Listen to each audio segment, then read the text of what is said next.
Assalamualaikum warahmatullahi wabarakatuh. My name is Safisria Muhammad, NPM 0152, and the class in Management 19C. In here, I want to read the text for my assessment, that is the Apple and US.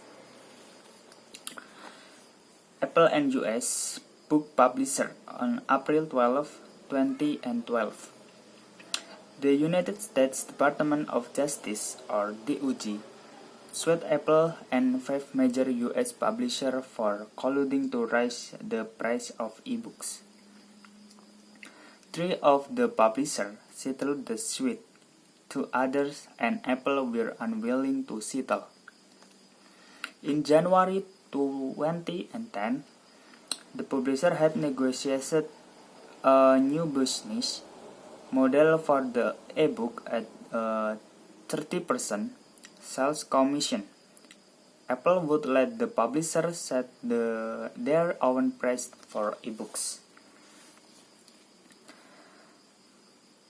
And for the publisher, this pricing model appeared to be a vast improvement on their wholesale arrangement with Amazon. After at least one, the publisher threatened to delay the release of its digital edition. Amazon reluctantly replaced its flat at $9.99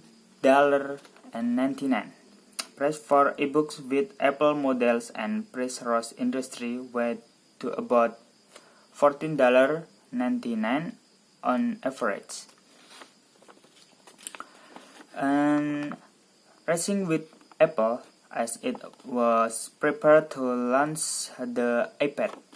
In exchange for the DOJ lawsuit suggests that the negotiator and attorneys involved may have neglected to thoroughly analyze whether their agreement would truly create value for consumers, and thus whether it well within the parameters of U.S. antitrust law. In the flash of hammering out deal that appears great synergy for everyone involved, negotiators sometimes neglect to consider how their agreement could affect outsiders, and oversight with ethical and legal implications.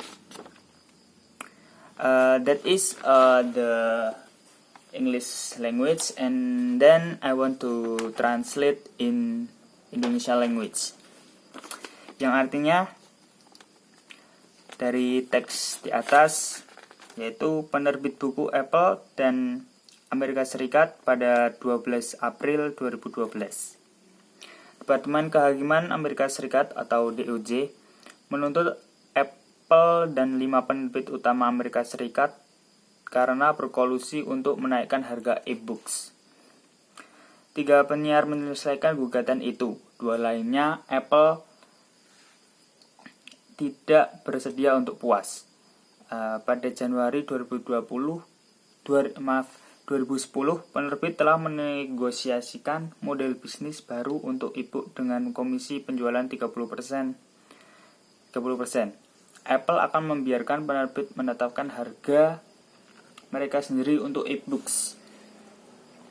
Untuk penerbit, model penetapan harga ini tampaknya merupakan peningkatan besar pada pengaturan grosir dengan Amazon. Setelah setidaknya salah satu penerbit mengancam untuk menunda rilis edisi digitalnya. Amazon dengan enggan mengganti flatnya dengan harga $9.99 untuk e-book dengan model Apple, dan harga naik di seluruh industri di sekitar rata-rata $14.99.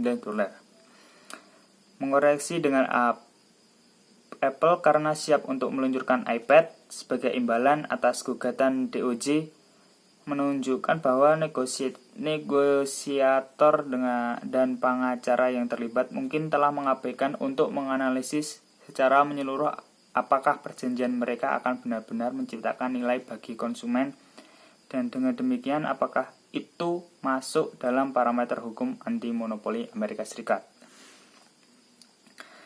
Dalam kesibukan menuntaskan kesepakatan yang tampaknya menciptakan sinergi untuk semua orang yang terlibat, negosiator kadang-kadang mengabaikan untuk mempertimbangkan bagaimana kesepakatan mereka dapat mempengaruhi orang luar, pengawasan dengan implikasi etis dan hukum.